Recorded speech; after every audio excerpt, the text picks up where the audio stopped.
Hello, my name is Melissa. This tutorial is going to help you register for classes as an online student with the electrical engineering program at ASU. The way that you want to do this is you first want to get to the class search. In order to get there, you're going to go to your My ASU portal. Underneath the first semester that you're trying to register for, you're going to click the link that says class search right here. I know it seems intuitive to click registration, but that's not usually how you're going to register for classes. So click on class search. It's going to bring you over here. If you see my other tutorial, you might know a little bit about this, but on yours, it will not give you the option to look for in-person classes. It'll only show you ASU online classes. Make sure that you are under the correct semester, and then type in the subject and the number of the class that you're trying to find, which hopefully you would have already spoken to your advisor or consulted your DARS to determine this. So let's say, for example, that you're looking for your first math class, which could be a variety of things, but if it is MAT 265, that would be Calculus 1. I'm going to hit search.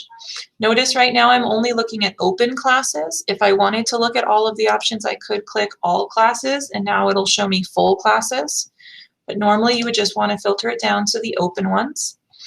So for spring 19 is what I'm looking at here. You'll notice that some of the options are for A session, some of them are for B session, and there's even a C session option. If you're not sure what A, B, and C sessions mean, it also has the dates here listed for you. Normally, a lower division class will not have a C session option. This is unique to some of the entry-level math classes. And then normally your upper division classes will only have a C session option, but not have A and B. So make sure you select the correct date and length of course that you're intending to take. It's always a good practice if you see a triangle here to hover over it and make sure that it's not reserved for somebody that's not you. Usually with online classes, if they're reserved, they're only reserved for online students, which is what this one says, but sometimes you might see one that's reserved for a population that's not you. So just a heads up there. Once you identify the course that you want to register for, you're going to select the red Add button right here.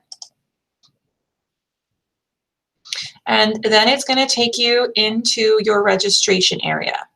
The reason we didn't click on the registration link before is that you have to know the line number of the course in order to use that function, and usually you wouldn't have that memorized. So this is sort of a roundabout way of entering your registration. After you do that, you're going to click Next. And now you can see that MAT 265 is in my shopping cart. This does not mean I'm registered for it, but it will save it here. So if you want to register for multiple classes at a time, you can leave it here in your shopping cart, and then you can click either here on the search or up here on the search instead, both of which will take you back to the class search, sort of like this. Now, if you want to add another course, you can come in here and search for a different one. Let's say I want to do physics, or no, not physics, chemistry 114. Here's chemistry 114. We can go ahead and add that as well. Again, it's going to take me back to the registration area. I click Next, and now I have both of these classes in my shopping cart. Once you are ready to actually register for your classes, you're going to proceed to step 2 of 3. And then finally, when you get to this last phase, you're going to click Finish Enrolling. Once you click Finish Enrolling, you should have a green check mark next to both of your classes to show that they were successfully enrolled. If you do not have a green check mark, that means that something went wrong. Either you do not actually have the prereq yet for this class, and that's why it prevented you, or perhaps the class is full and you're trying to register for it, or there could be a variety of other reasons. Depending on what the reason is, it will give you a brief explanation, and then you'll just want to adjust what you're trying to register for accordingly. Okay, I hope that this tutorial was helpful. Please let us know if you have any other questions. Thanks.